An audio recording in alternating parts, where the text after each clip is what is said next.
We will discuss about some collective nouns. Some collective nouns. Collective noun it shows a group of something. किसी चीज के group को show करता है उसको बोलते हैं collective nouns. Just suppose group a crowd of people. A crowd of people. Speak after me. A crowd of people. A crowd of people का मीन्स क्या होता है? लोगों का झुंड. A herd of cattle. A herd of cattle. Speak after me. A herd of cattle. पशुओं का झुंड. पशुओं का झुंड. A group of students. छात्रों का समूह है. छात्रों का समूह है. Speak after me. A crowd of people.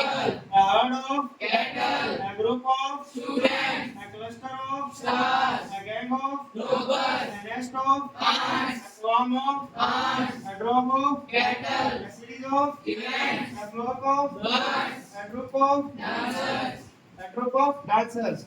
A bundle of clothes. A jury of judges. A group of children. A pair of arrows. A suit of brooms. A pile of books. A pile of laughter. A chain of mountains. A band of musicians. A course of study. A volley of shoot.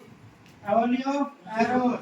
A sheep of grain. A heap of sand. A bunch of keys. A galaxy of stars. Listen to me carefully. Once again, I will read it. A crowd of people, लोगों का झुंड. A herd of cattle, पशुओं का झुंड, मवेशी पशु. A group of students, बच्चों का समूह है. A cluster of stars, बहुत सारे तारे इकट्ठे रहते हैं. जैसे इसको ये देखो, ये कॉमन नाउन है. Cattle, people, student, star, robbers, ants. These are common noun. ये common noun है. Common noun से collective noun बनती है. यहाँ पे people है यानी लोग बहुत सारे हैं.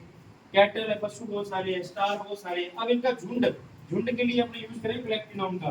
इसके लिए अपने के लिए कुछ वर्ड ऐड करने पड़ेंगे साथ में. इन सब का भी शो करता है झुंड को. जैसे आपको इसका मीनिंग पता होगा जी. आंट. आंट में से चींटी. तो यानी कि नेस्ट लगती है. नेस्ट ऑफ आंट्स का मींस क्या होता है? चींटियों की लंबी कतार. बहुत सारी चींटियों के लिए आंट्स आएगा. अब चींटियों की इकट्ठी कतार आ गई है, फिर बहुत सारे लोग इकट्ठे होकर झुंड में है, चींटियों ने समूह बना लिया, तो उसके लिए नेस्ट ऑफ आंट्स आएगा. स्वार्म ऑफ आंट्स भी होता है. अब जैसे मान लो बर्ड, पक्षी. अब बर्ड्स का मीन्स एक कॉमन नाउन है.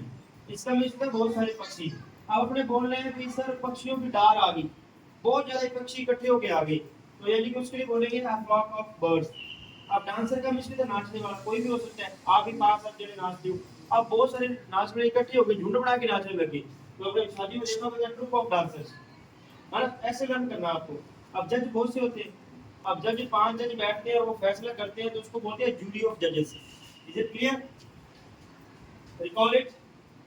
Listen to me carefully only. A crowd of people, a herd of cattle, a group of swans, a cluster of stars, a gang of robbers, a nest of ants, a swarm of ants, a drove of cattle, a series of events, a flock of birds, a group of dancers, a bundle of clothes.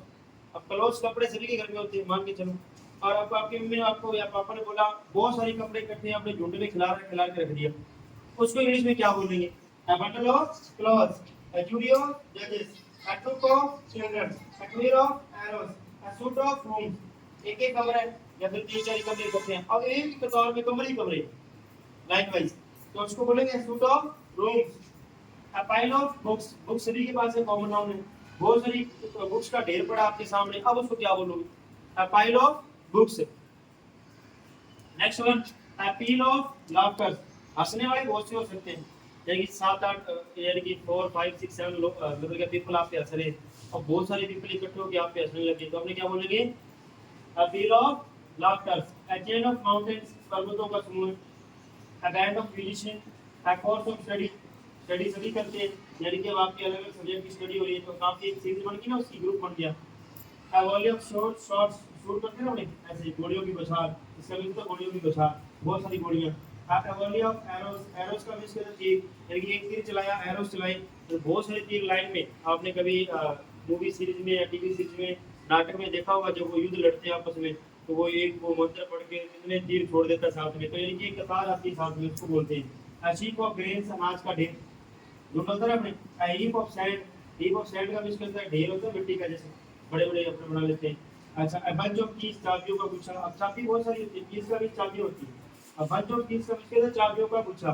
Galaxy of star, अपने sky के अंदर star काफी होते हैं, अब उनके झुंड बन जाए, काफी स्टार इकट्ठे हो जाए तो अपने काउंट नहीं कर सकते, ये बहुत ज्यादा संख्या में मिलते हैं गैलेक्सी स्टार बोलते हैं। इसलिए गैलेक्सी नाम में हमने 27 गैलेक्सी नाम करी है और अपने करेंगे कल